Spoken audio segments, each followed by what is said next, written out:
All right, good evening, guys. Welcome to All Outdoors with Muck Simons. Welcome. I believe it's episode 12 or 13, and we just keep cranking them out, Darren and I. We got a couple of great guys here that I'm going to get Darren to introduce, but, welcome back, and it's New Year, and we're going to be talking everything outdoors.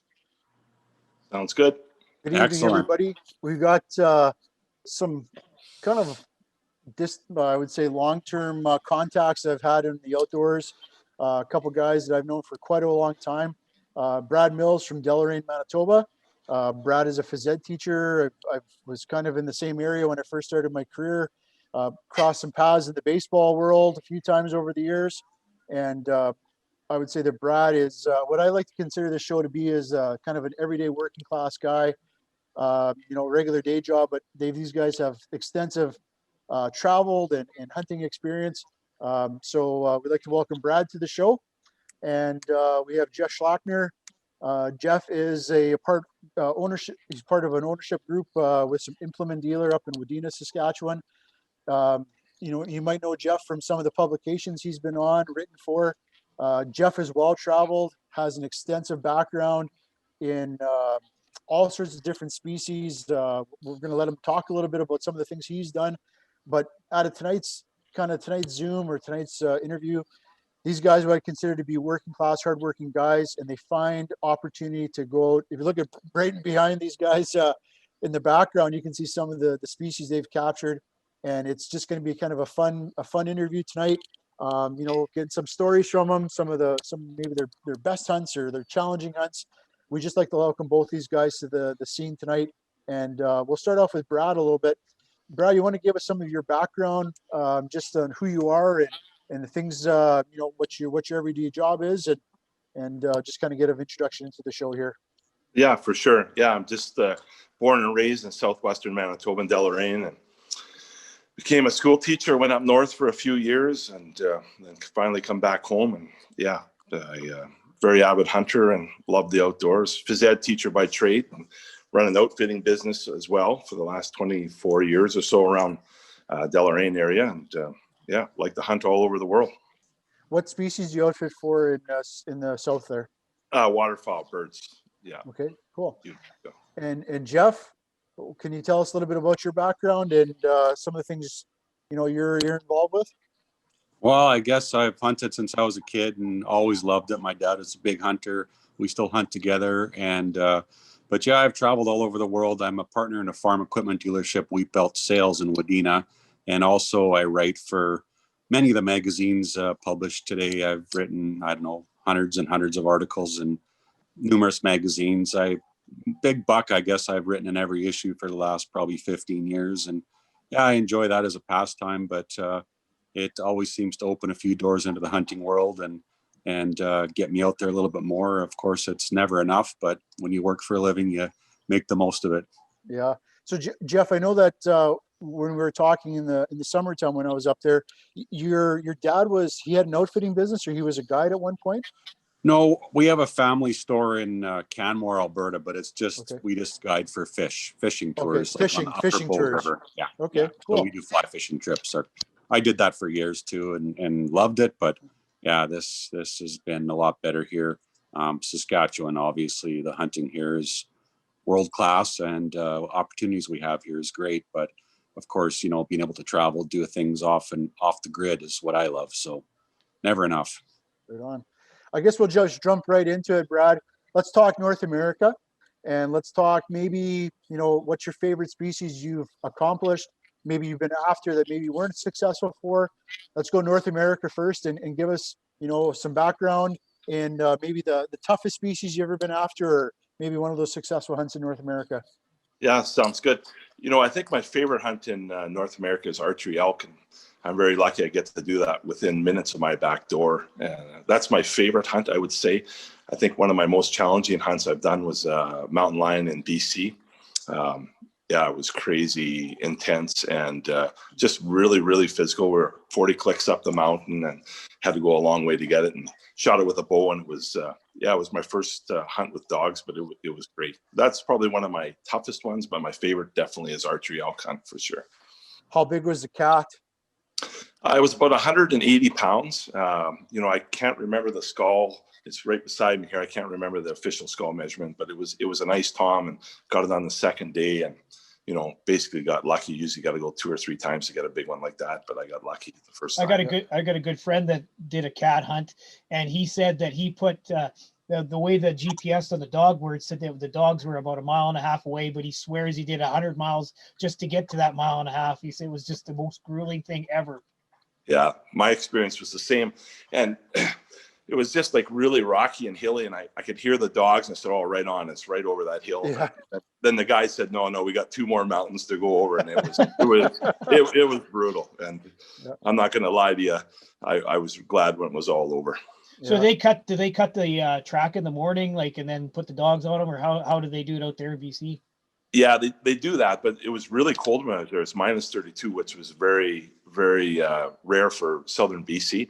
So we cut the track at about 6 a.m. and it was fresh, and I was walking down a logging road in the mountain, and they didn't want to run the dogs until about noon, until it warmed up a little bit, because they thought they were going to lose them because of the cold. So we waited up in the mountain, and about noon we let 4 dogs go, and they had it treed within probably, I would say, half hour. Yeah, it was cool. Jeff, you ever been on a cat hunt? Yeah, I have. Yeah, I shot one. Yeah, they're awesome. Love them. Yeah, awesome. Yeah. So I'm going to turn the question over to you now, Jeff. So North America, favorite species? It's got to be Saskatchewan whitetails. We're blessed to have some giants right in our backyard here, and there's nothing I love more than getting out there, putting out cameras, and seeing what's out there now. Of course, today I was shed hunting. They're just starting to drop here, so that's almost getting to be one of my favorite times, is picking up sheds. And whitetails are incredible here. I find it, when archery season or even pre-archery season, it's like every time you get that card, you open that card, it's like opening your Christmas gift. You just like a kid open that. You're like going through the pictures, and you're just glued to that thing. I spent quite a few hours just looking through cards and stuff. But no doubt about it. The weather that we get, the crop that the deer are able to consume, that's what grows those big whitetails in our area for sure. There's no doubt about that. Yeah, we're lucky. This winter's been pretty good around our area so far, and I mean the deer look healthy. They went into, after the rut, they look really good, and there's lots of feed, and there's not much snow. I mean, we had this cold this last few days here, but I mean, up till then it's been a phenomenal winter. So here's hoping there's going to be some giants coming up for the next year. Yeah, they got through a good January. It's been pretty good. The last part of the month here has been a little challenging, but they haven't had that much snow, and we didn't get much rain. So hopefully, they're able to scratch around and find some different things to consume and pull through the winter. So you bet. Yeah. So the show's about regular Joes, guys, and like Darren had said, that you guys are a lot like us. We have regular jobs, we have families, we find time to do what we do in the outdoors. But Brad, how do you manage working, outfitting, and still manage to travel and get out there and do the things you love? Yeah, I asked myself the same thing. And my kids are all out of high school, and I coached every one of them in baseball and hockey, and still did all my hunting, and then in my outfitting. It's just I don't know how I did it when I was younger. Now it's a lot easier, but just plan hunts around holidays. A couple years ago I flew to Spain on Christmas Day at 5 o'clock, which I got a deal on the hunt, but that's it was I had a couple weeks there to get it in, and just try to plan a year or two ahead, and just kind of some of the hunts in Africa that I've been on in Greenland, it's fallen in July, and I did a grizzly bear hunt in Alaska here not that long ago in mid-August. So that's my summer holidays. But I also work in the summer for a hail company. And so I'm right to the Alberta border. I juggle. Yeah, I just juggle it and make it work. Yeah, I guess if you were talking to somebody and you're sitting down having a drink or visiting with them, how is it that regular people can get into the adventures that you guys do? Is it very expensive, or is it something that how do you plan for all your adventures? You know what? it can be really expensive, and certain hunts are definitely, like sheep hunts are huge money. But there's some really good deals out there too. And if you just make good contact early with an outfitter and just kind of over a year or 2 years, just stay in touch with them. If they have an opening, they'll say, hey, can you come at this date? And, my Spain hunt was very economical. And I had to make a real quick decisions to go, but I was in contact with this outfitter over there and he had an opening and boom, it happened. And, a fraction of the cost what you'd normally pay. Just keep your eyes open and stay in contact with these guys. And I make a list of the hunts that I want to do. And, it depends on how much money I make on my side gigs. I budget for, if I have enough money, I'll do one of them and away we go. Jeff, I know that's kind of the same response. And when I talked to you pre-COVID or right at the edge of that COVID when it started, you had something lined up and you're like, like this, it opened up and the price is right. And we're just kind of, now with COVID, we're kind of stuck. Is this kind of the same thing with like Brad? You just kind of, you have enough contacts, you just kind of look around, or is there internet stuff that you look at, or how do you book the things you go on?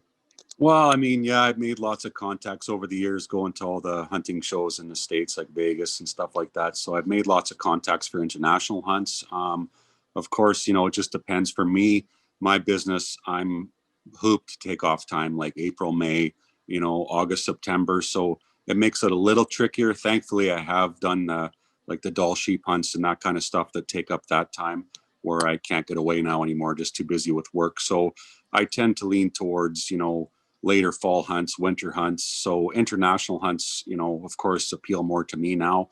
COVID has really sucked. I have 2 hunts booked, Amber. My girlfriend and I have 2 hunts to Spain for all 4 of the ibex species, and then to Croatia for Balkan chamois and European mouflon. So, but of course, until all this clears up, it's going to be interesting. Hopefully we can get there at some point. But yeah, I mean, cancellation hunts are huge too. If you can go on the, at spur of the moment, there's some great deals out there. If you can get on a bunch of lists, if you have an animal that you want to go after, I mean, make some calls, send some emails, go to a bunch of different outfitters and see if you can get your name on a cancellation list. And if you're lucky enough to be able to go in a hurry, I mean, there's some terrific deals out there for sure. Yeah. So just for myself, for example, let's say that I'm thinking about going on a hunt. You guys obviously have done this before. You might have stuff ready to go, a bag ready to go type of thing. What are some necessities that have to be ready to go in a spur of the moment thing? Like what are some clothing things if you're going, to a destination that you've been to? Do you have a bag ready to go for every set place? Or Brad, what's kind of some key things that you'd suggest? I've really only done one international hunt really quick that I was spur of the moment. But I always make sure you have good shoes and a good gun case and your gun and ammo, obviously, and then everything else will fall into line. I went on a hunt to Greenland, and I was working over south of the Assiniboia hail adjusting, and I got back and flew to Regina. I drove to work, and Cabela's phoned me, and they said, we've got this grizzly bear hunt in a week. Can you take it? And I said, no, I just got back. And they phoned again, so they lowered the price about $5,000. They said, no, I just got back from Greenland. I can't do this hunt. And then they phoned again. They made it. So I booked it right there, and I had nothing. Our buddy Paul Arts, he had to bring my gun out because he was working out there, but he was back home. He brought my gun and some of my hunting clothes. And 6 days later, I jumped on a plane and flew up to Alaska. And I didn't even have my gun because my permit my form didn't get okayed, so I had to use his gun. I walked in and basically I had one pair of Camel, and that's it. And so, yeah. But I like to have, I don't really, international trips, you got to take your time and don't book them too quick. Yeah. But make sure you have good shoes. That's paramount, especially if you're in the mountains, and a good gun case. That's about it. Well, fellas, one thing that, like I've been a mountain guide most of my life. I kind of have an idea what it's worth, but that people can't believe that I've never shot an elk myself with all the elk that I've guided for. And I've always kind of went back to the fact that it was pretty expensive and I could never really afford it, just being a regular guy. I've waited here in Saskatchewan. Darren and I actually put in together every year for elk, and we still haven't got it. But like I was looking at your guys' Facebook profiles and stuff like that, and I noticed that you do quite a bit of mountain hunting. How does a regular guy afford to go get a mountain goat or a doll sheep or anything? Or is that something that you have to look 10 years down the road at, or is that not how it works for you fellas? Well, you kind of got to plan that now. Like, I mean, the sheep and like any mountain game, pretty much the prices have just went through the roof the last few years. Like when I shot mine, I mean, that it was probably a third of what it is today for price wise. And that was Canadian funds. And now most outfitters, it's hard pressed to find one that'll take Canadian funds. Sheep are obviously the highest. I mean, doesn't matter what you're hunting for in sheep, international or North American. But, mountain goat, there's still some deals out there for sure. I mean, I went on a hunt 2-3 years ago for mountain goat, and I wanted to do a late season hunt because I wanted that late season, beautiful cape for a life-size mount. Of course, that was one of the hardest hunts I'd ever done, being lots of snow and ice and cold in November in the mountains. Once I was there, I was kind of like, what am I doing?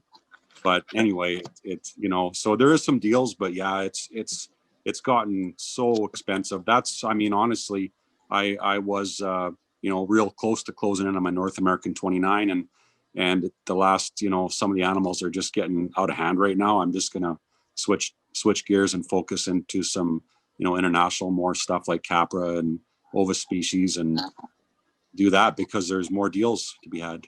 When I started guiding in BC and the Yukon in the early 99 or 1990s, you could get a white sheep hunt for $7,500.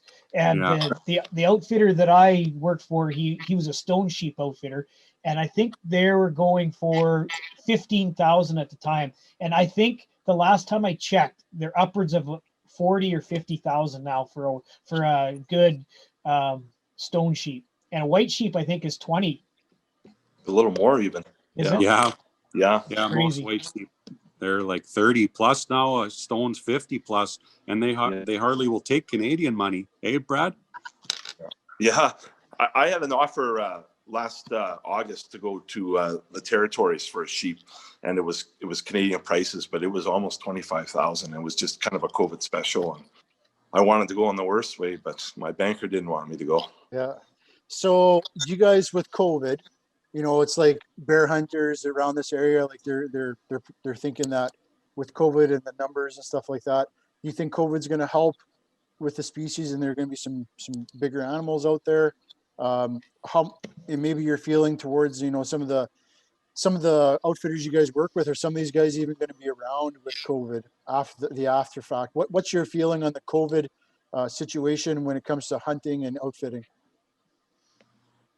It's For definitely me, scary. Oh, go ahead, Brad. Go ahead. Go ahead. Well, it's just definitely scary. Like, I mean, a lot of these guys, especially full-time outfitters, I mean, it's 1 year is bad enough, but if they got to take this second year hit, I don't know, it's going to be the end, I think, for some of them. Unfortunately, it's just no other way out. Like mountain hunts, especially sheep and stuff. I mean, guys were holding last year. A couple of the outfitters I talked to, they weren't given any deals. They were just going to wait, and they said they'd rather leave the sheep on the mountain than give them away at cheap prices, which I respect that. It's great if they can do it, but they're not going to be able to do it 2 years in a row. Yeah.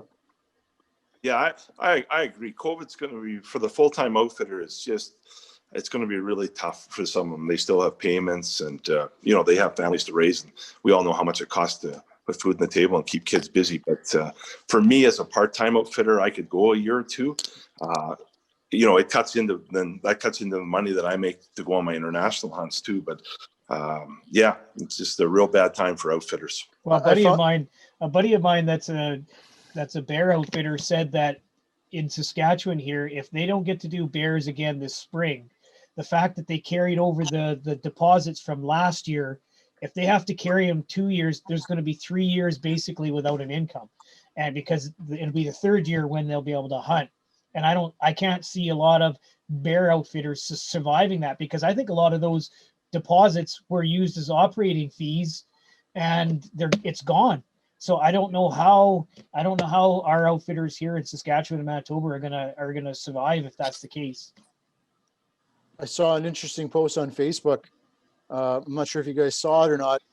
how Big Brother or The Bachelorette is coming to Jasper, and they've got the hotel for this filming of it. And one of the outfitters had wrote, if those guys can come across the border and film in Jasper, we should be able to bring our customers over as outfitters, and they can stay for 2 weeks in quarantine, and then we can serve them as outfitters. I respect that comment because there's nothing that separates that really when you think about it. Yeah, I agree. Like what's the difference? Yeah, I agree 100%. I've seen the same thing. Yeah, it's crazy. Yeah, it's really sad, really, really sad that they can do that, but yet, hunters can't. So I'm hoping it's going to change. Brad, let's talk a little bit about your book. I have a copy of it. I not finished reading it. I started reading it, but give me some of the reasons behind the book. Is it kind of like something just memoirs you put down on paper so you could share it? Look, expose it a little bit. Give yourself a plug and tell us a little bit about the writing of your book. Yeah, you know what? My friends and family were after me all the time to hear the stories, and I don't like telling the stories over and over, so they didn't know them. And then my dad said, you know what, you should write it down. And so I just started writing it down. And the first 2 or 3 hunts I went on, international hunts, I kind of kept a log and the important stuff. And yeah, I just finished it and had it published. And yeah, it's gone over very well. So, good. Yeah. Jeff, I know you write as well, Jeff. So like when you go to write a publication, is that something you write some notes about, or is it just from things you remember, or is there just topics that come to you? Like what are the things that come to you when it comes to writing, and what are things that are you able to just from memory do those things, or do you have to keep some logs and stuff like that as well? I keep a journal too, and of course try and film a lot of the hunts and stuff I go on as well. But I mean, for writing, yeah, I keep a journal. I mean, try and think of things that I can write about as I'm going. Sometimes I'm writing about the actual trip I'm going on. Sometimes it's more how-tos and tips and tricks, that kind of thing. But yeah, I mean, if it's from sheep, goat hunting, mule deer archery, whitetail, whatever, elk, yeah, pretty much wrote on all of it. Of course, it's enjoyable just being out there. The more time you can be out, obviously, I'm still learning as I go, because a good hunter never quits learning. That's for sure. Yeah, for sure. So, fellas, one thing that Darren and I are big on is getting youth and non-hunters into the sport and stuff like that.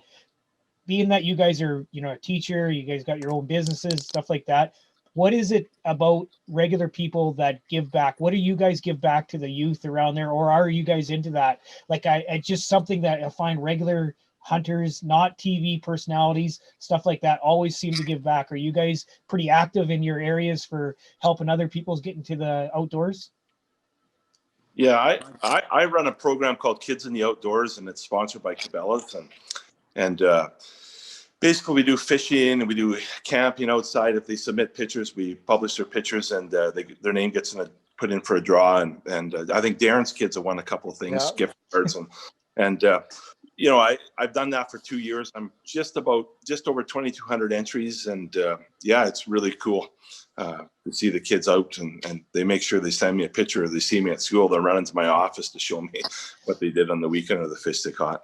Brad also has a traditional Mr. Mills big buck competition at his school, and he has a wall dedicated by his phys ed office. And every year I always follow on Facebook, but the kids are always putting their pictures up there on the wall. So I used to do that at my school. Used to do a big buck competition for our high school. So, hats off to you, Brad, for doing that. I think that's pretty special. Yeah, the kids love it. I like it too. Monday mornings, they're in there. They're lined up there. They want to see who got a good deer. And we do all deers, like doe or first deer. And yeah, it's good. I've done it for 25 years, and it's been a lot of fun. That's awesome. Yeah, that's awesome. Yeah, no, I've been the president of the local wildlife club for a number of years. I'm not anymore. I stepped down a few years ago. We, Amber, my girlfriend, and I, we do the hunter training, help out with the archery end of things, because our local hunter trainer isn't, equipped well with archery. So we go in and do the spiel with the kids with that. But you got to love, rural Saskatchewan, rural Manitoba. Like my girlfriend Amber's, I took her 12-year-old boy Cash out this year for his first big game animal. He shot a beautiful bear. I got it all on film. And of course he's in grade 7. So his teacher made him bring it to school so they could play it. on video for all the kids. That's awesome. So yeah, so he was like a little hero for a couple of days walking around school. So that was pretty awesome. I mean, you're not going to see that in the city very often. So you got to love rural Saskatchewan and Manitoba. For a second there, I thought you said he brought his bear to the school and dragged it around there for a couple of days. So I know we touched on international stuff, and I know both you guys have traveled. I'm going to start with Jeff. What's the species maybe your toughest hunt international that you've been on? I mean, of course, there's so many things. I guess probably the hardest hunt I've done internationally. I mean, there's lots of them, but I hunted coos deer in Mexico. To find a big coos, like they call them the gray ghost for a reason, and they are truly a remarkable little animal. Like they're like a miniature whitetail. I mean, they are truly such a unique little species. They can hide, they can blend in. I mean, it's rugged country. Like you're hunting like mountainous terrain for them, like hiking. And of course, in that terrain, everything, it's either going to bite you or poke you. And I mean, every day you're bleeding, you're beat up from the cactus. And I mean, they are amazing where they can blend in, and you just don't see them. And then all of a sudden you're glassing for hours, and all of a sudden, boom, they stand up like 400 yards from you. You've been laying there all day. And of course I went in January, and it's, in the morning, it's froze, like the ground's froze, the water dishes are froze for the cats. And then by, noon, you're in a t-shirt sweating, and it's just, it's a neat country. I mean, the hunt itself wasn't super, super hard, but it to get a big coos, it's a lot of guys find it very challenging, and I can see why guys go back time and time again for them, because they're super addictive. Yeah. I got a coos deer story that you'll probably find interesting. So I can't remember what year, if it was 2003 or 2004. I was running the camera for a guy in Mexico for a desert sheep hunt with archery. And one of the animals, or a couple of the animals that was part of the package, was a coos deer and a desert mule deer. But we were concentrated on the desert sheep, and we were in camp one night, and I don't speak any Spanish, so everything that they were saying down there was completely Greek to me. And the hunters came in with this old guy that had shot a coos deer right at dark, and they had lost it. And the guides outfitter and the guides knew that I was a hunting guide, because just for the last few days of talking. So they asked the hunter that I was working for if Muck could go and help track this coos deer. And I was really shifty of going to Mexico to begin with, because they were in the Sonora, and it was like I was pretty green to all the shady stuff, let's say that goes on down there. And so Wayne, the guy, is like, yeah, you can go, but he's not going. So they packed me up into this little Jeep thing, and it's probably 8 or 9 o'clock at night. It's pitch black. And I remember we're going out there. I can't speak a lick of Spanish. They can't speak a lick of English. And all I could say is I kept pointing to the city of Hermosillo. You could see it in the background and the lights. I just kept saying tequila and señorita. And then they would go, señorita. And to make a long story short, they took us to the last thing. And because I've been hunting whitetails my entire life, I actually tracked that coos deer and found it. And you're so right. It was about the size of a German Shepherd. And I remember the antlers were like this big, but it looked perfectly like a whitetail. Like it looked exactly like what I was dealing, and you could pick it up. But it was pretty funny that I didn't know if they were going to off me or take me out to the desert and bury me, because they couldn't speak a lick of English to me. And we got back anyways. We found the coos deer. It was pretty funny, but it was the most awkward, for 15 minutes drive that I ever had, because I honestly didn't think I'm like, oh my God, am I coming back, or what's going on here? Yeah. Oh yeah, it's sketchy. It's sketchy down there. I know. I got two funny ones. So when I went to go, I had the outfitter send me my gun permit. So I open this email up and read the gun permit. Well, he's got the make wrong, the model wrong, the caliber wrong. So I'm like, oh my God, like, how's this? So I emailed him back, and I said, you got everything wrong. Is the serial number good? I said, yeah. He said, that's all you need. So anyway, so I go to customs, and I open the gun case, and of course they got the Army guys on you, and I'm like just sweating, thinking, oh my God. And sure enough, they opened it up and all he looked at was a serial number. But oh man, I was freaking out. And then we're hunting on the ranch, so we're 4 hours from Hermosillo probably, and on about the third day we'd walked all day, and of course same thing. You know, I had one guide that spoke a few words of English, and the other guide didn't speak any English. And all of a sudden we look, and way off in the distance we can see dust behind, you know, dust coming, and you could see, and all of a sudden we look, and here there's 4, like, you know, guys with bandanas rode over the hill on horses. And so their eyes are big and my eyes are big, and I'm thinking, holy, what's going to go on here? So I just slowly jacked a shell into my chamber, and I thought, well, if something's going to go, I'm going down shooting. So, and they rode up, and they were still pretty nervous. And here it turned out they were from another ranch, and they had been missing some cattle, so they were looking. But boy, I tell you, I was a little nervous for a bit. Well, I was a pretty naive Canadian because we were on the top of one of the mountains looking for desert sheep, and I'm serious. Like, this is before I was ever a cop. There was this Cessna plane that was flying, and it was almost touching the ground, and it would go, and then 15 minutes later it would fly normal, hiked up. And it probably did that 5 or 6 times a day for the week we were down there. And I finally said to the guide, I said, what is that guy doing? Why? Like, he's like right on the deck when he's flying. And he said, and the guide says, oh, that's a drug runner. He's running drugs up towards Arizona. And I said, well, why don't you report him? And he says, you don't report those around here because bad things will happen. Yeah, no, It was classic, fly low and then come back normal. So crazy. Brad, you'll turn over to you. Like, what's your most challenging hunt? If it's international or not, it doesn't matter. But what's one of the most challenging species you've been after? You know, it was my trip to Mongolia, and I was after 2 ibex, an Altai mountain ibex and a Gobi Desert, and I was there for 17 days in camp hunting, and it was, you know, physical, and you know, I had a couple misses, so a little pressure on me, and you know, it was tough, and we lived on a 30-pound gopher called a marmot, and that was our food. And they called it Altai chicken, so we'd eat it, but it was horrible.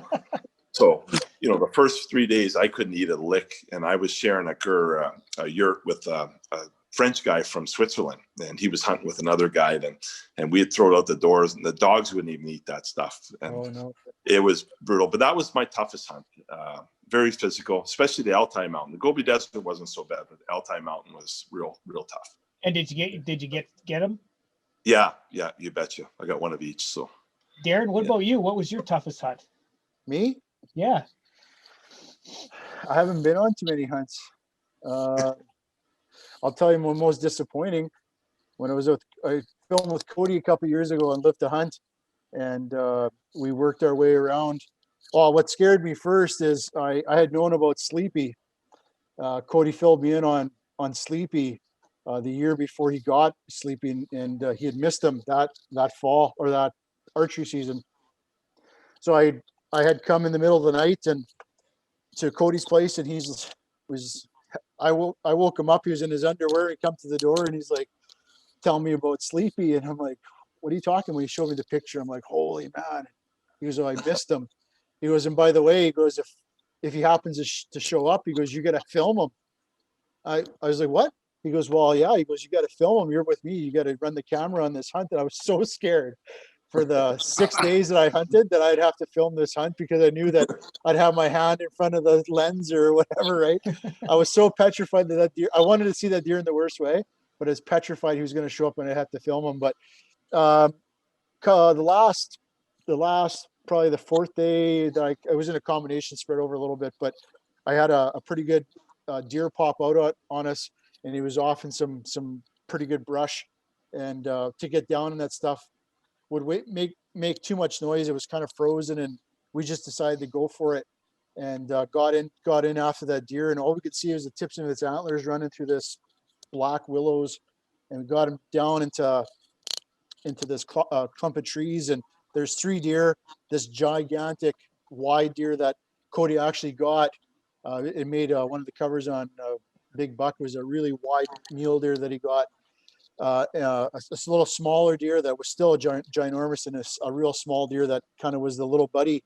and they were sending this little deer out patrolling around this bluff of trees, and we tried sneaking in, and it was so crisp and so loud that we basically couldn't sneak up on these things. They would take off, and it ended up that we basically ran 2 miles after these deer, and they were kind of popping in and out of these brush, and we got to Cody's horses and kind of we used the horses as decoy to get close to these things, and the deer happened to pop out in front of me, and it ran across, and I had to wait for a good camera shot, and when I went to pull the trigger, it just clicked, and Cody turned to me, he's like, "You don't have a bullet in the gun." And I was like, I knew I put a bullet in the chamber. What happened was when I went to shoot, the firing pin froze from running, I guess. And it froze. It was so cold out that it just dented the primer. It didn't go off. And I had this deer dead to rights. But it actually worked out really good because the deer that I got, it was great footage. But Cody ended up getting that deer the last day, the last hour, and the last shot he had gone through. He missed a couple times with his deer on the run, and he had a bullet in his pocket and put it in the last shot and dropped this huge mule deer. So it kind of all bound together. But I wouldn't say I had a challenging hunt, but I was petrified that I'd have to film Sleepy and mess that up for him because it was a huge deer that he ended up taking in the end. But I was pretty scared I'd have to film that for him. So that's awesome. Probably for me, the most hardest hunt I ever had was mountain goat that I was guiding a guy. He shot his first of all, I tell every hunter that when we're goat hunting, never shoot them in the slides. Whenever they're running, never shoot them in the slides, because if they start to tumbling in the slides, they're gone. They're going right to the bottom. I said you got to wait till they get into the rocks so that they can either they'll get hung up. But if they're in the slides, they're just end over end. So I tell it to every hunter. So this particular day, we climb up over this goat. We saw him from the mountain across the way, down the mountain, go up above him like always. And sure enough, we spot the goat and he's running. And what does he do? He shoots him. But not only does he shoot him in the slide, but he shoots him kind of back and more into the guts. And he humps up and got about 50 yards into that slide. And I just knew what was happening. And sure enough, end over end and down. So down out of sight that goes. And I'm like, I looked at the guy and I go, well, now we got to climb down to get at the goat. So we climb all the way down. And then we get to a spot where the slide kind of runs into more or less about a 100-foot cliff.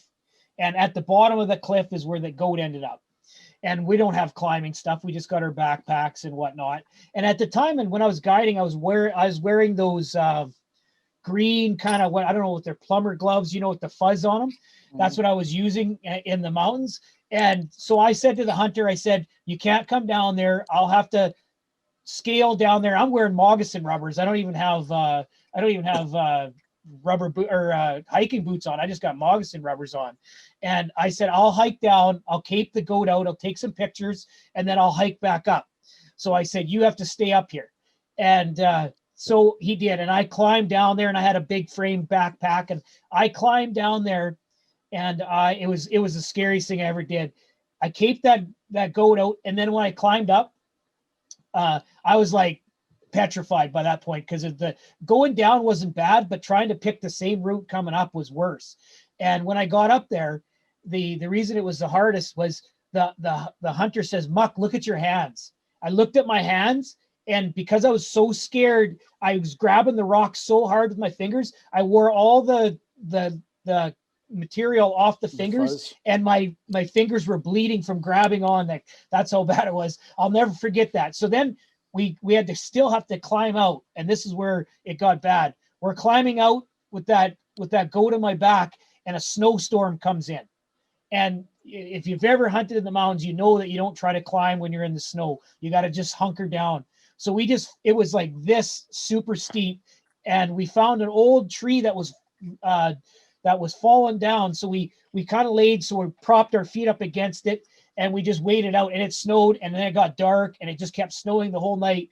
And I had two those blankets that were in my backpack to save us from. So I put those around us, and it wasn't making any improvement at all. Like, matter of fact, I think those space blankets were making it cold, and I didn't think we were going to survive that night. So it turned up that down tree was dry underneath. So I got underneath and I started a fire underneath the tree, and then it started slowly burning through the trunk of the tree. And then what I ended up doing is taking those space blankets and draped it over the tree. And then we kind of climbed in right beside that little fire. And it actually was quite comfortable, other than the fact that it was so steep you couldn't move or you're going to roll down. So we laid like that until the morning, until the next day, and it snowed probably 3 to 4 inches of fresh snow. We had to climb on it. That's why, for me, to this day, it was the hardest thing. And I don't think I've been on many goat hunts since then because of that. It ruined me after that. That's wild. What about Travel International when it comes to weapons and permits and stuff like that? Brad, Jeff, any tips? Somebody who's thinking about doing a trip, what are some things that are things you must get ahead planned on if it's bringing weapons or anything like that? What are some tips for folks? It just depends on the country you're going to. The airports, it's really quite easy to get a gun and check it. Just have a good case and a lock that they can open, so they look at it. Your ammunition, it's changed a couple times. Sometimes you used to have your ammunition in a case, and then sometimes it's just in your gun case, not a separate case. But every country is different. Australia's probably been the toughest one for me. And I ended up just deciding to use his gun because of the paperwork, but I still had to fill out a form, and I got it's like a driver's license, say that I could have a gun between this certain day. That was a little tricky, but they handled most of that. Most good outfitters will do most of the work for you. Okay. Yeah, that helps for sure, having a good outfitter that does it. But yeah, there's so many times if you're at all scared, just shoot an outfitter's gun. I mean, I have quite a bit, obviously, on some of the big hunts. It's nice to have your own, but I mean, nowadays some of these outfitters have, incredible guns. We went to New Zealand a couple of years ago, and I mean, they had, beautiful gun works. I mean, they were incredible guns to shoot, and so we just shot theirs versus, the extra hassle of traveling with them. And so, I mean, just depends on the scenario, but for sure, I mean, talk to your outfitter. Some will try and charge you more, but I mean, it depends on who you're with and what you're going for too. There's been some really good video coming out of New Zealand the last few years of their, like, I don't know what hunting company is doing it, but I've seen some really good high quality video coming out of New Zealand with shooting. Are they tars or what are they? What do we shoot there? Yeah, there's tar and chamois. Yeah, right. Yeah, and big red stag. Big red stag. Yeah. You guys been on a stag hunt? Yeah. That was Amber's bucket list hunt, number one bucket list. So okay. I took her a couple of years ago. Then, of course, if she's going to shoot one, I got to shoot one. It just wouldn't be fair. So, and then of course, but I wanted to go for the tar and the chamois. That was more what I wanted. But yeah, so we got them all. But it was fun. Yeah, great trip. That was in New Zealand. Yeah, okay. Yeah. The flying's. I went to Argentina for red stag free range, and it was a good hunt. I wouldn't say it was. Overly physical or anything, but it was a good hunt. And I'd love to go to New Zealand and for chamois and tar, which I will do, and then I'll have to shoot a stag. Yeah, you just got it when you're there. I mean, exactly. Wouldn't be good if you didn't. So I just found one that was just a smidge bigger than Amber's. So I couldn't let her beat me. She's beat me on a couple other ones. So she shot a big goat once when we were hunting together in Texas, and that one bugged me for a long time. She got one bigger than me. So, so in New Zealand, do they you're hunting them basically in the rut, right? Like the stags? Yeah, when I went, it was the rut was just kicking in. We were the first hunt of the year, and of course, hence the first hunt of the year means we got a little bit of a break on the hunt. So, hey, take what you can get. They were just starting to roar. It was pretty thrilling. Like that, they're incredible in the roar. So we hunted stag for a couple days, and then the weather was supposed to get really crappy. So they wanted us to go all the way to the other end to go up around Fox Glacier and hunt tar and chamois. So we did that for 2 days, and then we come back and hunted stag. I shot my stag like in the last probably 15 minutes of our hunt. It was like Is right down to the wire. is it fairly economical, and is it archery? Can you hunt him with archery, or is it pretty tough? Oh yeah, you can shoot archery for sure. Yeah, no problem. I mean, typical international hunts that, whether it's ibex and sheep and stags, it's you pay for what you kill. So the bigger, if you want a big one, you got to pay the piper. But you can shoot a great representative for fairly affordable, decent, a lot cheaper than a lot of our North American stuff. And tar and chamois are a great add-on. If you're there, you're better to wait an extra year and save up to do them too, because they're incredible. Stag, are they roughly the same size of an elk, like same body type? They're a little smaller, but their antlers are enormous. Yeah. Like Amber shot one that's like 390, 400, and mine's about 430. And I mean, we've seen bigger ones, but just, out of my league. Yeah. Yeah, the roar is awesome. That was my first time experiencing it. It was great. And the guy I hunted with, they take naps. Once you get back from hunting, you eat lunch, you drink a whole bunch of red wine, and then you nap until about 4. But I couldn't nap, so I was getting up and I was doing chores around the ranch, and they'd get up at 4 and then we'd go hunting. And he said, because I did a little work, he said, yeah, go ahead and shoot another one. So I ended up shooting 2. It was really cool. Yeah, nice. But the roar is amazing. Yeah, that's definitely on my bucket list, is to get there to see the roar. Yeah, that's awesome. Here's a 2-part question for you guys both, and this is for both of you. What would you say is your biggest success, or something that you're most proud about in the hunting industry? And then how many different species have you guys harvested, each of you? It's for me, I couldn't even tell you how many species I've harvested. I should add, and I'm just in the process of entering all my animals in SCI record books. But I wouldn't even know. I'd have to sit down on paper and figure it out. I've had some really great hunts. Like I like the hard hunts that you really have to work for, but also I've enjoyed the real easy ones where you kind of luck into it. And all my hunts have been pretty cool, and yeah. Yeah, same. I mean, I don't even know. I think I'm at 21 of 29 for North America. Of course, I want to try and knock off the Capra World Slam and the Ovis World Slam before I'm too old to climb the mountains. Hence why I've never been to Africa, because I'm trying to knock off all this mountain stuff before I'm too old to climb, because every year they get taller than mountains, I tell you. And this COVID, I had all these plans to finish off my Capra before I was 50, and now this COVID really screwed that up. So I don't know, it's going to be interesting. But yeah, I mean, I love the mountain stuff. I mean, there's no greater thrill to me than just being up there and the adventure and seeing the culture, going to different places. I mean, that to me is as big a part as a hunt. So I love the traveling. Of course, I've had some, the Yukon for North America is probably my favorite place. I fell in love with the Yukon, been a bunch of times, and love hunting there. That's a great spot. So many animals, so much game. I mean, if you're going to go do that, fill your pocket with every tag you can get, because you may as well. You never know what you're going to see. Any Arctic experiences out of you guys? None for me.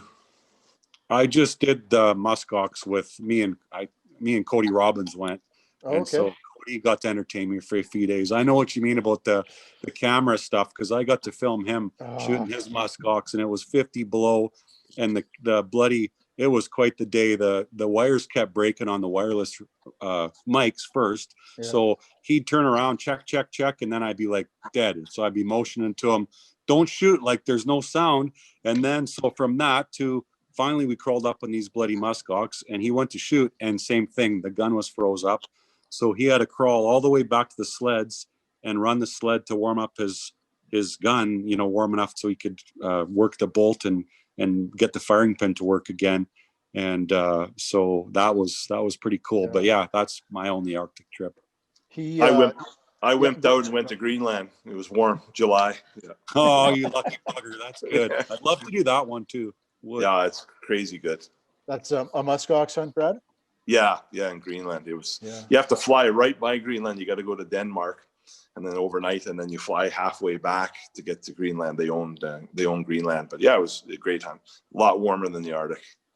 What species do they have there of animals? Like ox, but musk ox, of course. But what else do they got in Greenland?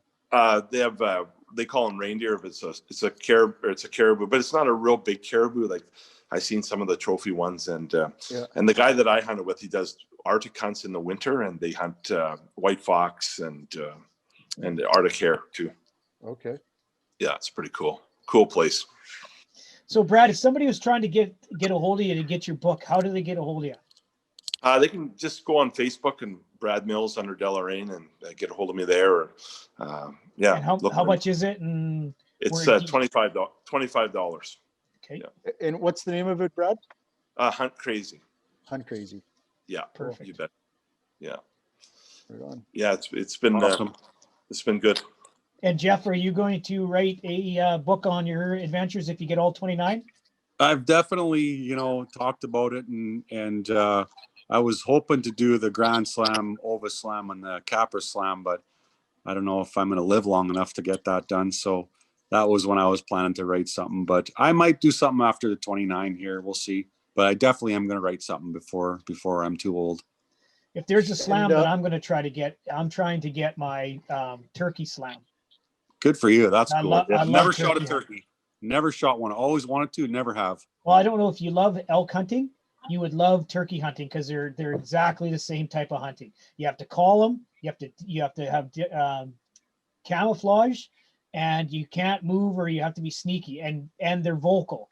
And they always say that. And if you, Brad, you would know this if you have American clients, and they talk about turkeys all the time. That if they could smell you, you'd never shoot one of them. Yeah. Never mind. They're lucky in Manitoba to actually have turkeys, right, Brad? Yeah. Can you hunt them there, Brad? Yeah, you betcha. Well, you can. Oh, geez, you're lucky. And our turkey population does real good if we have a mild winter. So this winter should be really good. And it's one of the best eating too. Elk and that, my God, are good. And if you ever want to get a kid hooked on hunting, take them turkey hunting when they're gobbling and come in. It's wild. Oh, no, I bet. That's cool. That's just a resident hunt, right, Brad? Yeah. You betcha. I know I was fishing one time in the Lake of the Prairies, and we're out on a boat cruising by and look over, and there's a flock of turkeys. I couldn't believe it. And yeah, that's kind of how I knew they're being from Manitoba. That's the first time I actually had seen turkeys, right? So it just happened that we had seen them, but I just found that very odd that I've never seen them in the wild up until that point. So I went to Florida. I went to Florida and hunted the Osceola. But nice. I'm not a very good caller, so I didn't get one. The guy I was with got one, but I didn't get one. So I was so paranoid of snakes, being from Saskatchewan, all I could think of was sitting next to a tree and a snake's going to crawl up my leg. But no, I got a good friend from Kansas that has both. He's got Easterns and Rios. So I should be able to go down there once COVID relaxes and get both of those. And then I just need to go back to Florida for the Osceola. Or Mexico. Mexico. Yeah. They have one called the Oscillated though, don't they, in Mexico? Yeah. Well, fellas, looks like we're going to get going here right away. If there's anything that, any other good stories that you guys want to leave us with before we leave you, let you guys go for the evening? Yeah, Jeff, you must have a good whitetail story. You got such big monsters on your Facebook page. Oh, there's a few for sure. I mean, I've been lucky. I've tag teamed both Alberta and Saskatchewan for a number of years. So of course, when you do get lucky, sometimes probably the best year I had was about 9 years ago when I shot a giant here that I chased for 2 years in Saskatchewan. I named him Hugh. He was like a 190 typical gross with some junk. And then, so finally after 2 years, I shot him with a muzzleloader in October. And 10 days later, I went to Alberta and shot a giant 6x6 there on a cut line in Northern Alberta. And I was like, I was with my dad and my uncles. And when the text come through, did you shoot? And I said, yeah. And they're just like, you. You know, I mean, 2 in 10 days. I'll never beat that. I still haven't mounted them, but I want to do a pedestal of them together because I'm like, man, that was pretty incredible. Yeah. That's cool. Brad, what about you? Got any big weight? Whitetail early in velvet, and then bow hunt them, and then muzzle, and I kind of stay on. I really enjoy shooting them. I shot lots. I get more kick out of taking a young kid or daughter or someone hunting, and but yeah, I like the challenge, the pursuit of trying to get a big one, finding it, and trying to close the deal. Well, Brad, I think I'll make it a hold of you after the program and a couple of books, and maybe I will send one out to people if they have a comment or something like that. So I'm gonna have a couple of books from you and stuff like that. Darren, got anything for these fellas before we let go? Well, it's a long time coming, and I talked to Brad off and on since I've left Manitoba, and he surprised me and showed up at the outdoor show a couple of years ago. I was busy running. I might have been actually watching your presentation, then I felt the finger poke me in the back. I thought somebody was ready to roll me up, and it turned out it was Brad. He's actually made a trip, and he was actually going to Saskatoon, I think, to see otter, right, Brad? Yeah, that's cool there. Yeah. Yeah. So it was nice to connect. I've been inviting him first to the show, and finally he came. So, and then of course, Jeff, been a long time supporting the outdoor show. We haven't had him as an exhibitor or presenter, but he's always at the show buying a table and bringing his cast of people that he usually brings with. So, a long time supporter of the outdoor show. Really appreciate not only that, Jeff, but the stuff you do with your writing and the adventures and stuff that you're able to take your readers on. So to both you guys, thanks for coming tonight. It's been a long time coming, and I wanted to get both you guys on here because, like I said, between Muck and I, we're just an average guys, and the people that watch are average people as well, and hardworking folks, and just give them some tips of it is achievable. You put your mind to it, and do different things that can happen here as well. So thanks both you guys for coming on. Yeah, thanks a lot for having us, guys. I'll tell you one thing, that there's nobody more serious than Darren when you try to talk to him during the outdoor show. Darren and I have been friends forever, and every time the outdoor show, I swear he's gonna rip my head off because I'm trying to just get 5 seconds of his time, and he's all business. Well, I'm mad at him because we brought Muck in to do a presentation on smokers, and he had brisket on 2 days in a row, and I never got any of it. So, man. Yeah, I know, it was disappointing. So, well, fellas, thanks a lot. Good luck. Good luck through COVID. Brad, I hope you guys, your clients get to come up this year. Take care of yourself, stay healthy, and let's all get hunting. I will say this, and I think we've been saying it for the last few shows, Darren, that COVID has kind of been a blessing and a curse. Blessing meaning there's way more people in the field than there has been in years, which is good for the outdoors. But as always, we pray for the outfitters. We need that border to get open. We need our outfitters to get back working. So we just hope that they can make it through this tough time. yeah, and supporting our local shops, supporting the people that are in the hunting industry. I just bought some hooks, some fishing hooks from somebody that comes to our show. Spent some money with that person, and if we can support our local shops and those people that are small businesses that are in our industry, that'll go a long ways to keep them moving through this thing as well. So supporting people in our industry and would definitely help. So Absolutely. Yeah. Thanks a lot, fellas. Take care of yourself, and good luck hunting in 2021. Thank you. Awesome. Thanks, guys. Thank you, guys.